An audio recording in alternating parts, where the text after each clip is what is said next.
గంగమ్మ తల్లి జాతరకు వేషాలు ఎందుకు వేస్తారు? పార్ట్ 1. అందరికీ నమస్కారం. వెల్కమ్ టు మై ఛానల్ రితుజ ఆరాధన. కలియుగంలో యోగమాయను గ్రామదేవతగా జన్మించమని శ్రీకృష్ణుల వారు ఆదేశిస్తారు. అదేవిధంగా యోగమాయ రాయలసీమలో జన్మించి ఒక ఉగ్రమైన రూపంలో సరిహద్దుల్లో తిరుగుతూ ఉండేది.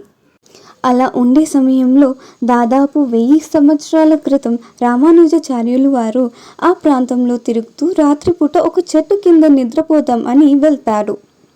ఆ చెట్టు మీద ఉన్న గంగమ్మ తల్లి రామానుజాచార్యులు వారిని చూసి ఒక్కసారిగా మీదకు దూకింది. కానీ రామానుజాచార్యులు వారు మంత్రించిన అక్షంతలను తన మీదకు వేసి గంగమ్మను బంధించి ఒక చిన్న పిల్లలా మార్చేస్తాడు.